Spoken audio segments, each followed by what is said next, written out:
Welcome to the Animation Industry Podcast. My name is Terry, and I like to char my salmon until it's black. Today I'm chatting with Max Simonet, show creator of Gēmusetto Machu Picchu and Gēmusetto Death Beats, both of which are on Adult Swim.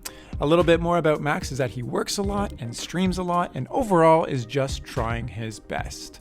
Now, in our chat, we talk about the absolutely ridiculous beginnings of the first season of Gēmusetto, how it was pitched, got picked up by Adult Swim, and how the second season, Gēmusetto Death Beats, came to be, and of course, both of which you can currently check out on Adult Swim. So if you have an absolutely ridiculous idea for a TV show, perhaps you'll get some tips on how to produce it in this episode. But first, this episode is sponsored by the awesome team at startastudio.com. Starta Studio is a new online school focused on the business side of animation. They have both free and paid courses, an online community, and downloads to help you succeed in your animation career and build your own cool, creative, and viable animation studio. Now, you can use the unique discount code AIP as an Animation Industry Podcast in their checkout to save 20% on their popular Pro Studio Startup course. So whether you're looking to up your freelance game or plan and launch your own animation company, check out startastudio.com. Now let's jump into the chat. Wonderful. Hello, Max. Hey, what's up? Thank you for coming on the podcast. Not much, just interviewing this guy about his show. Shit. Gēmusetto Death Notes. Death Beats. Death Beats. Sorry. Death Note is another show. Sorry. Take it from the top. What is this? Some kind of... Hi, Max. Hey, what's Welcome up, to the Terry podcast. Ibele? All right, Ibel. No, I like the African pronunciation. Well, then it's changed now. It's now Ibele. The Wakanda pronunciation. You know, my last name is also a small town in Nigeria. It has the same name. Oh, that's wild. There you go. What's the reason for it? My last name or the small town? Yeah, why are you named after a town? I'm not. It's a really long story involving not really sure where this name came from in adoption from my family history. So Wild. there you go. Yes. There's no really reason, but we're here to talk about. I'm gonna say it right this time. It's okay. It's Gēmusetto. just say call it Gēmusetto. Gēmusetto. Gēmusetto. People will remember it. Everyone's like, it's confusing. I think that's going to stick in their head. Set match. Yes. Picchu. So We call it game set. We call it. My boss, Matt, he's always like, I don't know, are people going to get it? I'm like, you know what? the problem is with how it's spelt. Like when you hear it said, you're like, makes sense. But when I read it for the first time, I was like, Gēmusetto. Oh god. There's a great YouTube like auto-generated thing where they took the press release and there's just a robot voice reading it, and it goes Gēmusetto Death Beats with Machu. It's very funny. There's very funny music behind it. So well, let's talk about this because the second season's coming out, and I have watched the whole first season. It is on YouTube. I will put that link in there. But check it out if you haven't, guys. Yeah. And stick through it till the end. Well, I want you to describe it to me because my description is kind of like it's a parody of every anime trope infused with like South American religion and lore and actual historical fact, all while like probably smoking weed and playing a lot of tennis. Like, first of all, I wasn't smoking weed while making it. Second of all, I've only really played Mario Tennis. So I'm just as much appropriating tennis culture as I am South American culture. I would say it's a loving pastiche of what I like about anime. And of course, there are tropes thrown in. But I was going through, there's another interview lately. I was just going through my old outline to think about it, you know? And I was like, what parts are direct parodies? There are definitely direct parodies in the thing. Like I mentioned in the show, Metal Gear Solid is a huge reference point for me. I love the over-exposition of a lot of Japanese video games and shows. So that was a big thing. There's like a lot of convoluted world building that's just explained and people literally talking about their feelings. I liked that. I liked especially both that project and this new season. You know, they weren't huge budgets, so explaining how the problems or action is solved instead of showing it all the time, or like, you know, it just helps you understand if characters just explain everything. And oddly enough, Mike Lazo, when we were working on it, who isn't a huge fan of anime, he famously loves Fooly Cooly, but he's like never really been huge into it. he's said Machu Picchu's his favorite anime because he's watched it 4 times all the way through. But he also, a lot of his notes were always like, "Oh, could you just explain this more?" More. So the show just became more and more explaining, which I like. You know, I like it. You know, I really enjoy. I mean, there's moments in the end of JoJo's Stardust Crusaders where they're just freezing time and thinking aloud, which I think is cool. But I think instead of just being like a joke send up, like, you know, you look at Perfect Hair Forever, which is really funny. But, you know, that one, that's more kind of just like, haha, this is an anime, but it's not. Jason DeMarco had told me, and I've probably said this before, but he's like, oh yeah, it's like Perfect Hair if it was made by someone who actually likes anime. Because I do think the storytelling structure of like, it's not a sitcom-y thing. It's a big journey. There's a lot of melodrama, and it does tie together with twists and turns. It's about the world it's in. It's about the convoluted rules of this world. It's not just like, haha, look at this. Though it seems like that at first. I took the world building very seriously, and the more I got into it, the more I thought about it. Even though I know at a surface glance, especially as it starts, it just seems like, whoa, this is crazy and random. But it's like, it was also something made really quickly. Like, we made the first season over like 7 to 8 months, and like including writing. And I wrote most of it. I had a few people help me with like random parts, but like I divided it into like 88 3-minute segments because I had first made it on streams, and Blood Feast, one of our crossword stream, I had made it as like a little short that was about 3 minutes. And I extended all these ideas into like hour-long arcs, and filled a lot of time with both writing and editing stream of consciousness techniques. I mean, it sounds douchey to say that, but like shit where like I'm feeling out like how I need to fill time, so they're just going to repeat things at each other. Or, you know, I'm just going to go into this monologue that's kind of about how my grandpa had dementia, and I used to play racquetball with him, so I just go into talking about it and build the character through like random circumstances, and finding the story through that. And I found a lot making it that way. And I enjoy what it became. I think the show becomes what I really like by the end.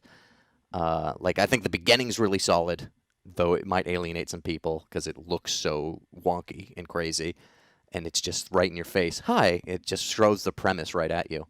But I think by the end, like, you know, it gets into what I really like about my favorite animes or drama shows. Like, you know, it's like a tragic story about this guy's overconfidence and realizing he's being used, and just all the sadness and guilt he has, and he goes through that and he cries, and I don't know. It's I wouldn't say it's dark. Maybe it's dark. I don't know, but I like it. Maybe I'm sounding stupid felt like explaining it.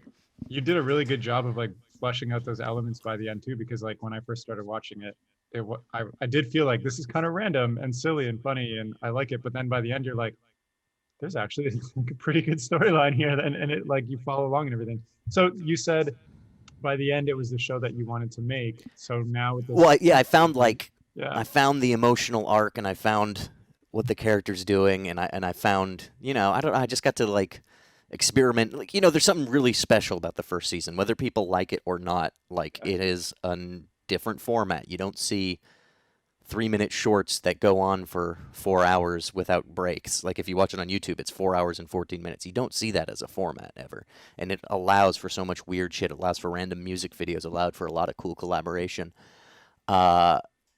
And just like moments where people can be showcased as animators, and all these crazy things were done. And but I also found like, oh, I enjoyed the world and the character enough, and I was influenced by like, there's cute YouTube comments where people are like, man, he should play basketball in China next. I'm like, whoa, someone's wants to see what Makasu does next, this main character.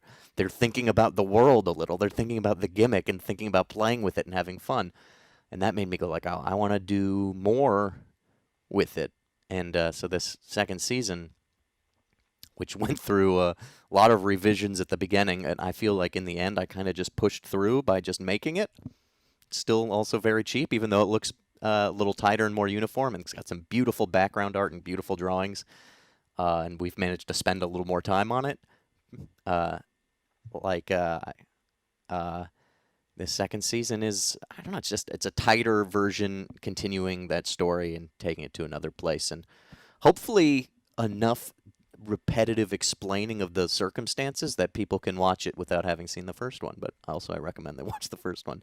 Though they're kind of like, even though they're the same, they're kind of different enough that you might like one more than the other. And I kind of like that. I kind of, if I ever made more of this, I like the idea of doing something that's like an anthology where art styles change and main characters change. And it's all thanks to Ryan Murphy and all the things he's done with American Horror Story that things like this can happen. Nice. I was going to ask you about the second season. Why did you call it Death Beats? Well, I called it a lot of different things. At first, I was calling it Afterlives with an X at the end. And when I eventually arrived at one of the core premises was they had Pokemon type familiars called robotic musical battle amphibians, even though they're not always amphibians.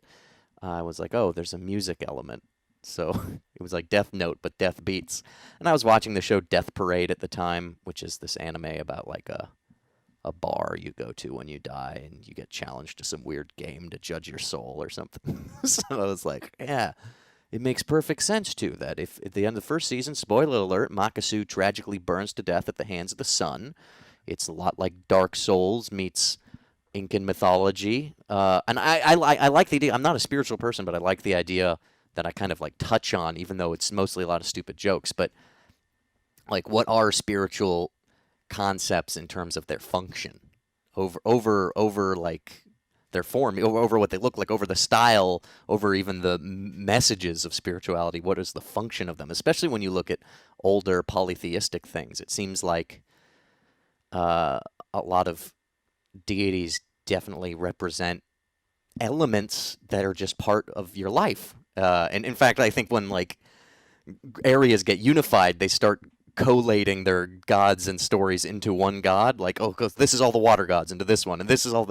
But there's definitely like a lot of just literal function to early religions, and I liked taking that to an extreme with the sun god, who ends up being the antagonist, is revealed to have been grooming our protagonist to be kindling by filling him with enough power. And there's this whole through line in the whole story that because of imperialism, because of time passing, because of just the changes in society and culture, the Incan gods are losing influence. They're not worshipped as much, if at all, other than like maybe bastardized ceremonies centuries later, or just like some people who remember something. But, there's a lot of conquistador, as I say, Christian influence and Catholic influences and perversions and reinterpretations over the centuries that, that the connection with some of the indigenous roots aren't there in the same way. So my stupid white man's decision on that was to say that, like, oh yeah, so the Incan gods are less powerful, they're waning. And in that sense, if the sun god is literally supposed to be a sun, maybe he's on his last legs and he's trying to get someone to make sure he can continue to burn in our solar system. So if the sun god's literally the sun, and he grooms Makasu to become a log for him to consume in order to do his job, like I don't know. I liked that. I liked that a lot. What was I talking about again? I don't know, but I'm finding this very interesting because it's clear that you've put so much thought behind it, and like having watched it, I'm like nodding my head and going through all the like scenes and stuff. And also the reason that the god of tennis, who is from a made up French pantheon I made jokes about in the beginning, who is revealed to be a meat puppet. I don't know if you noticed this, that there's a factory full of meat women in the 5th chapter. That's exactly what the god of tennis is. He's a meat puppet. It's all tied together. Anyway, in the 5th chapter, in the sauna, or in the hot tub at one point, he stands up and his penis is a flashlight. And it's a throwaway joke, but it's actually supposed to be not dramatic irony, but what's it called? Foreshadowing. That he's foreskin foreshadowing that he is actually an embodiment of the sun, an avatar of the sun. That's why his penis is a flashlight. Now it makes sense. Oh my god! Well, I'm gonna have to go back and watch. There's a few little hints that the god of tennis is actually representing the sun. So you mentioned a couple of things. Like one, the format is like 4 hours of 3-minute episodes that can be watched all at once, etc. And like it sounds like you live and breathe thinking about oh my God, Gēmusetto. Gēmusetto. How did you even pitch / get this picked up in the first place? Like, tell me how that story started. Here's the old story. So I think it was literally a lot of my ideas I've gotten to work on, which we have like kind of a mumblecore, even more mumbly, less punchline heavy improv-y show called Tender Touches that we make. A little less punchlines than even home movies, with premises that we made up completely through improv. A lot of stuff I've made like that came through just throwing shit against the wall while streaming. And that's kind of like, the same way people go to open mics to test jokes or bullshit shit in a room. I would have a reason I had to speak an hour or two every day. And in doing that, you could parse the ideas you liked from the ones you don't like, because you're forced to go through them in your head and see what sticks, instead of just like, not acting on inspiration at all. And I remember I had a moment where I was like, I want to make an anime, because I feel like I just finished watching Steins Gate, which is a show I love, and I was like, oh fuck, I love watching anime. Excuse me. And I threw that title against the wall, Gēmusetto Machu Picchu. I was like, oh, it's like game, set, match, but it's Japanified, which sounds like it's so stupidly offensive to do that. But at the same time, I know there's like so many. Dave Bonowitz, my coworker, his wife's mother lives in Japan, but they're a South Korean family. And one time when they were visiting them, and they went to a record store, and he was looking for a Chet Baker album, and they were confused. And then his South Korean wife said, Chetu Bakeru, and they're like, oh, like it's like it's a thing. And I remember specifically, as I've said, and I'm probably going to say it hundreds of times in every bit of publicity ever for Gēmusetto, is that I'm a huge Metal Gear Solid fan, and I remember going to the Wikipedia pages and seeing that it said Mataru Giru Sarito. Like that was just how it was pronounced in Japan. So I was like, oh, and I found this stupid joke that was a dumb pun on game, set, match in Machu Picchu. If it was, how do you sell that to the network? Like if I were to go, so I made some. I started by making some. I made like 5 shorts, and I sent it to Lazo, and I had a pitch document for like a 30-minute 4 in the morning thing. And in practice, at first it was more like about growing up watching Saturday morning cartoons and catching like Dragon Ball Z on WB early in the morning or something. I don't even know where it aired, but I remember like I didn't have cable growing up, but I would, on the basic channels, I would see some Dragon Ball in the morning, and there's lots of toy ads, and I had this whole consumerism aspect that I was really into for some reason, children and consumerism. And like, just cartoon properties as brands for kids. So I pitched this idea about that, and I don't even think Lazo watched the original shorts, even though I had made a proof of concept, and that was part of my pitching. I think it just hit him at the exact right time that it was like, we need an April Fool's idea. Oh, let's ask Max if he'll do something that goes from midnight till 6 in the morning, based off this idea he sent me. So it was just like, I mean, a lot of things are who you knew and being there at the right time. What do you mean, like an April Fool's idea? Like April Fool's, we're starting this new show that's not really. Well, I mean, the first one was a long April Fool's marathon. It was like, we need to do something crazy for April Fool's this year. Let's have Max make 6 hours of these 3-minute shorts that he sent me. And voila, now in season 2. And then it happened because, well, like I wanted to take advantage of it. Yeah. So I will say, before he retired, Lazo was more interested in my idea for season 3 than my idea for season 2, because it completely changed everything. But if that happens, it happens. So how did you make this connection in the first place? Like, take me back to when young Max is looking for a job and wants to become an animator / storyteller.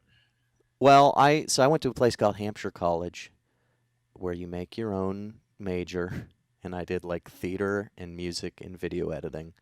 I did like a radio station and stuff, but I was like pretty quick at editing, and decent enough with like After Effects by the end. I went home to do a community production of the Rocky Horror Show, where I was Riff Raff, and then I had nothing going on, and my girlfriend at the time still lived in Massachusetts, but I was home at California.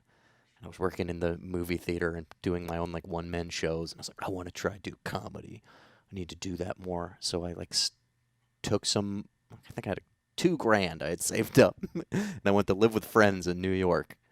And I got a place that was cheap that I shared with 3 people, where I slept on an air mattress on the floor and was applying for jobs, and I got this internship at The Onion doing Photoshop and graphic design. I'm still surprised I got it. And my connections through that, I met Joe Randazzo and Nick Gallo, who were big parts of this web project called ThingX, which I think the most successful legacy of that has been On Cinema, which was originally thrown through that. Sasha, Stanton Craven, who edited On Cinema with us at this ThingX group, is still working with Absolutely. I think he edited a lot of Decker TV. He most recently worked on Eric Andre's movie. So but ThingX was a web project that didn't really become what Adult Swim wanted it to be. But I was seen as an efficient asset, so I, along with a few others, were offered to come down, and I was the only one who took it. And then I ended up being there when they were starting the streams, which are also still like low impact, low cost, but there's definitely like niche audiences for Fish Center, and people like appreciate it. Like Post Malone's a huge fan of Fish Center apparently, and downloads episodes on his phone and watches them when he flies around. Pick that name off my floor. Post Malone, who I threw an onion in his face when we filmed this year's April Fool's thing, and I felt terrible because I didn't mean to hit him in the face. He looked down, and the onion I threw at him just hit him square in the face. And I was like, oh, shit, and I got video of it, and it's sad, and I'm sure he hates me. But he was a good sport. But, so we just happened to be doing streams, and streams were in Mike Lazo's eye because it was like the old days. It was people in-house just making shit with almost nothing. Same way, Space Ghost was something they were just cobbling together assets. So it was exciting for him to see people in the building, and because Adult Swim had grown so much, and Rick and Morty's becoming this huge brand, but that's disconnected from him. That's TV writers in California with a big, expensive animation budget. He's like, where's the fun for me? So I think to some people's like jealousy too. He was giving us a lot of attention, so his eye was on us, and he was watching it, and it was like new media for him. These people are streaming. And because I was proactive and annoying enough, he, for some reason, liked me. Nice. That's how that started. That's the story. So talking about, I guess, getting back to Gēmusetto Death. Did I say it right? Finally? First of all, it's a hard G. It's Gēmusetto. Gēmusetto Death Beats. I'm so in my head about this. I can't even pronounce it right. It's okay. I'm very intimidating and handsome. It's okay. It is true. Gēmusetto Death Beats. Who's it for? Like, you've put all these influences from your own experience into this show. Who are you hoping will watch this and really enjoy it? I want people who like getting obsessed over the canon of a world. The same way I see people are really obsessed, to bring up Rick and Morty again, about side and back plots and wanting them fulfilled, even though I don't know how much they want to deal with that. That's not their thing. I mean, it's for people like, and unfortunately, we might not see the end of Venture Brothers, but like the people who like the world building in the Venture Brothers, the people who like the world building in something like Full Metal Alchemist, people who like serialized melodrama with fantasy or science fiction elements and like getting obsessed about it and having fan theories and joking around and thinking about it. But if those same people also like kind of an Aqua Teen sensibility, with a little stranger editing, naturalistic conversation sometimes, mistakes and improv thrown in, and sloppy, stupid jokes, and just fast-paced. It's just like a really dense My Hero Academia with more jokes about hand jobs. Oh, wow. So what would success be for you with this series and getting to work on it and like put so much into it?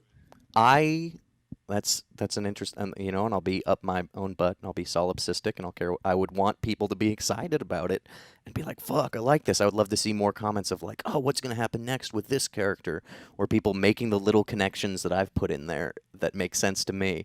It's doing the things that aren't always successful, which is the stuff that makes sense in my head but maybe doesn't make sense to everyone. I want to do that, but have people try and make sense of it without it being like a crutch. And because the show isn't too expensive, I can do a lot of stuff that makes it like it's from my head and it's not by committee.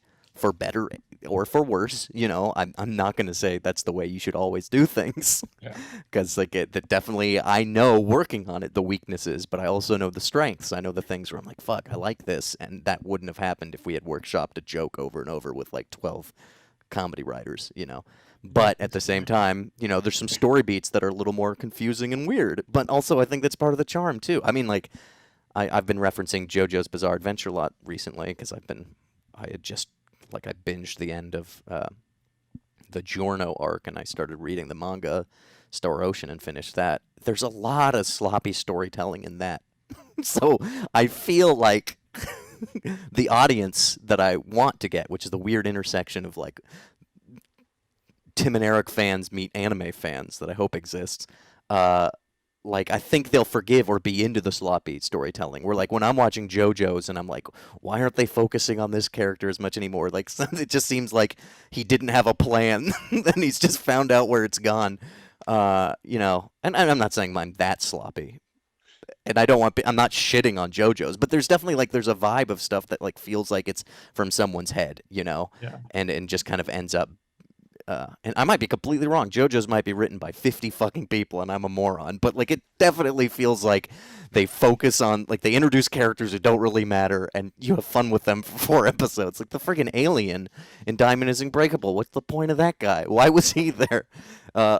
They would definitely, if there was more people like in a Western storytelling world working on that. Like if it was you know, I don't know, like.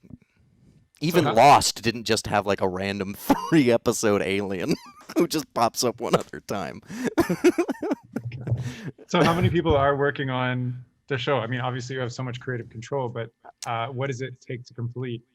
Well, 4 hours of content. The 4 hours of content, the first season. or just since the second season. Well, there's a lot of people at Awesome Incorporated. I don't know how many. It depends on the episode. Different people work on different ones. In the first season, there was a lot of people. It was some of their first animation gigs, like, you know, it was like a low budget, and they were just hiring some people to completely make the 3-minute segments, which is why the styles changed so much. This time it's a little different. It's a little more deliberate. The episodes are like 11-minute long, so there's kind of a more consistent, cleaner style. And also, like, from the beginning, even though I have mixed thoughts on it sometimes, I'm like, should I have changed the style up? I also just wanted to change the style because I wanted to fuck familiarity and say, now it's this. Fuck you. This is what the show looks like now. So yeah, it takes all the animators. Rich Arenas worked on a lot of music with me. He's a big part of it. And there's definitely, I have a crew of people who act in it and are close with me, who kind of like serve as consultants and like it and tell me what they like or don't like or what confuses them. I don't know if I have exact numbers, but it takes a decent amount of people, even to make something lower budget. You know, it takes a decent amount of people and a lot of talent. Yeah. So for you, like, where do you find the energy to put so much of yourself into this? Because you've been working on it for so long. Well, I'm just excited, and I don't want to give up. I want to keep going. I want to keep making things, and I want to get better at making things, and I want to reach more people and have them get obsessed over the same stupid things I'm getting obsessed over. I want them to care about it as much as me, and it's so fun when they do. I remember how much control I felt I had over a room, like one of the first times I did stand-up, and I'm not good at stand-up, I don't think. I don't even think I'm good at writing jokes. I think I can be funny, but I don't know if I'm good at writing jokes. But I remember, oh, fuck, just make these people laugh, and it just felt so real. You know, and in the same way, seeing that comment at the end of season 1 where someone was like, oh, Makasu should do this next. I'm like, fuck, yeah, people want to think about what Makasu's doing. I want to make people obsess over it. And I want them to obsess about it enough that, like, they wonder what can happen next, and they care about stupid twists and cliffhangers and wonder, like, oh, can there be another story? Because, you know, I got multiple spin-offs in my head. I got multiple next chapters. Do you want to keep going? I would love to keep going. I could see myself doing 2 more seasons and a special as of now. Wow. And the 2 other seasons would take place in completely different centuries. And the special would be a direct sequel to this season. But that's just the current ideas. And it's whether or not people even fucking want it. Like, I don't know if the suits want it. It's something that probably could do better on a streaming website than even on linear. And I know people are shifting to that, like, because if it's available on a website and you can easily watch all of it at once. Yeah, totally. And that's what a lot of executives are always. They're very afraid about shows having too much serialized stuff. They want it to be clear and understandable, especially when people. I mean, I just watched the new Eric Andre episodes. We're recording this the day after the premiere of the 5th season, and they're so good. And you don't need to watch any other episodes to watch them. You could just turn on this episode. You could turn on the middle of the episode and just cackle at the fucking second half. That might not be possible with Gēmusetto Death Beats because it's just kind of it's different. It's like you need to get a little invested in the journey and in the rules. Like it's more like a longer video game in some ways. Nice. So what is I guess as we're kind of wrapping up, what is something that somebody can really look out for Gēmusetto Death Beats? Did I say that right finally? They can look forward to. I don't know. How do I say? Well, I had Austin Reeder, who's a funny little guy in Los Angeles who did some stuff he did a live action segment of the show in season 1, and has a role in this season as someone I like the tastes of a lot. Let me see if I can find it. He said something specifically about it recently. So what you can look forward to is it's loose dialogue, cavernous interwoven arcs, surprisingly earnest moments, and titty butt pee-pee jokes. Titty butt pee-pee jokes. I think you can learn a little bit more about. I think we explain Machu a little more. I think I actually what he doesn't really have in the first season. Like we know some flashes of his high school life, and we know that he was just such a jerk. He just let people die a lot through his own assholery. And we know his grandpa played racquetball with him and then got dementia when a ball hit him in the head. That's the R.I.P. my own grandfather, Ellis, who did not die from a racquetball injury. He did not. But I think I have a full circle moment at some point in this season where you completely understand where Makasu's coming from. But you can look forward to, thematically, I think this season's a lot about adult friendships in like a really, I would say shallow, but I mean like a simple way. Like what does it mean to connect with other people? Especially when you're an adult and you're not a kid who just lives by people and it's easy and it's just, oh, whatever, that's what it is. And how proactive you have to be social and happy and to love yourself, by being with other people, I'm an indoor guy. I think this is it's a kind of a riff on that because Machu ends the first season realizing he has almost no connections. He's got a flying bear, back pocket dimension flying bear who loves him to a fault, but is property. It's not a real thing. And the only person he starts getting close to in the whole first season is the person who betrays him, and he realizes he just hasn't had anything. And I think this season's kind of a redemption arc where he has to think about what does it mean to do better than that and make yourself happier and maybe make other people happy.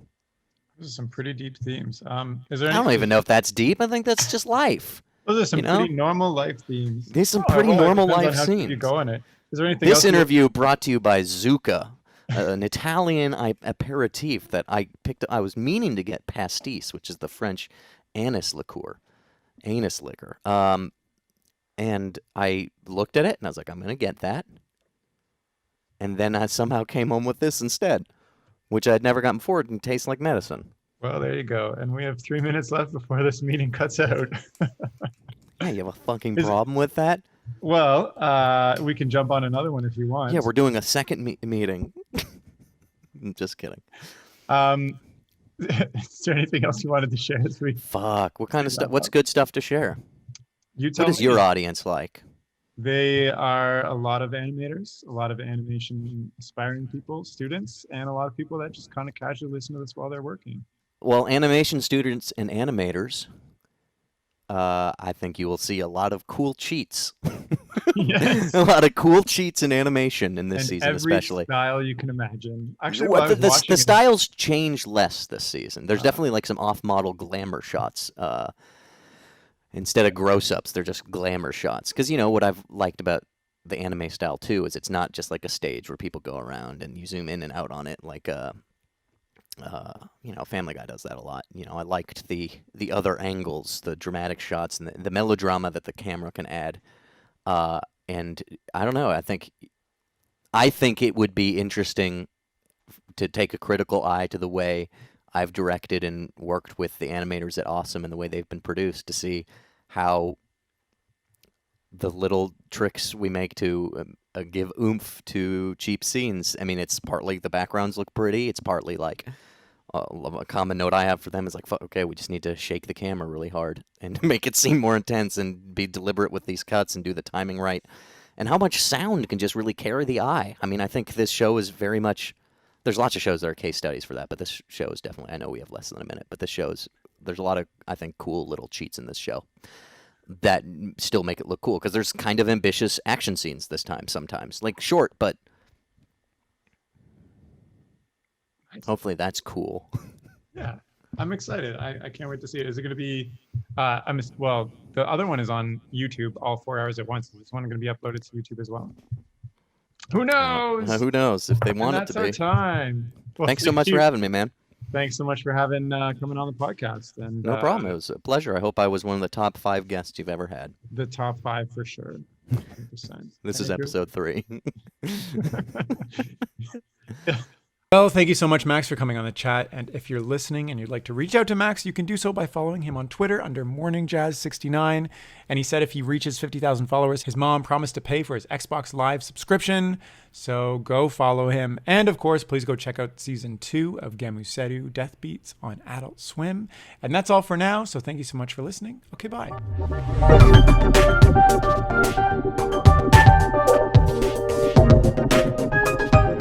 The music for this podcast was composed by Will Farmer and the graphics by Daniel Abensauer. I encourage you to look them up if you enjoyed their work.